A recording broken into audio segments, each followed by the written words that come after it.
Subscribe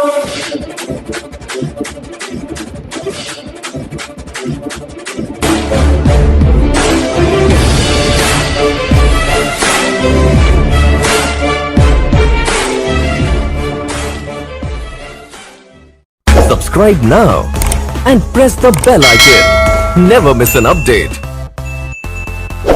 नमस्कार, प्यारे Hindustan news channel में आपका हार्दिक स्वागत है। खबर चंडीगढ़ से। अखिल भारतीय राष्ट्रीय कांग्रेस के राष्ट्रीय महासचिव रणदीप सुरजेवाला ने मोदी सरकार द्वारा किसानों से बातचीत करने के लिए बुलाने पर टिप्पणी करते हुए कहा, देर आए दुरुस्त आए।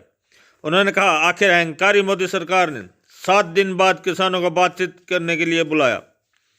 उन्होंने कहा, अब मोदी सरकार ये जरूरी कदम भी उठाए, तीनों काले कानून सस्पेंड करे, पराली पर जुर्माने का कानून भी सस्पेंड करे, सब मुकदमे वापस हों। उन्होंने कहा, पूर्वाग्रह छोड़ खुले दिमाग से बात करे मोदी सरकार। चंडीगढ़ से AK चौधरी की रिपोर्ट।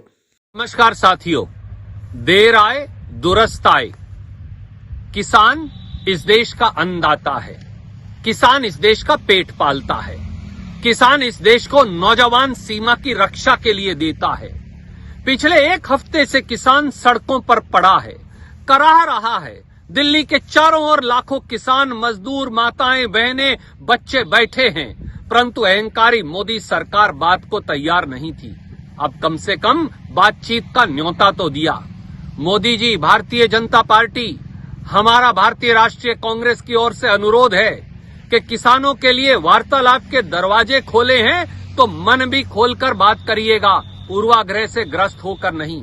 और हमारी मांगे हैं, नंबर 1, सभी किसान संगठनों को वार्तालाप के लिए बुलाया जाए ताकि किसानों की सारी समस्याएं, दुख और तकलीफ सरकार के सामने रखकर एक ही बार में उनका निर्णय हो सके।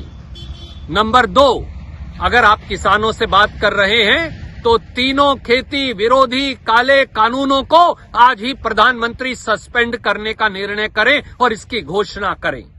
नंबर 3, हजारों किसानों पर, 12,000 से अधिक किसानों पर जो मुकदमे दर्ज हुए हैं, उन्हें बगैर शर्त वापस लेने की घोषणा करें। नंबर 4, पराली जलाने के आरोप में जो गरीब किसान पर मुकदमे दर्ज किए गए हैं, जुर्माने लगाए गए हैं, जेलों में उन्हें बंद किया गया है, वो सब के सब वापस लें और पराली का जो फाइन लगाने का ऑर्डिनेंस है उसे फौरी तौर से खत्म किया जाए। और नंबर 5, या तो तीनों काले कानून खत्म कर दीजिए या न्यूनतम समर्थन मूल्य की किसान को कानूनी गारंटी दे दीजिए।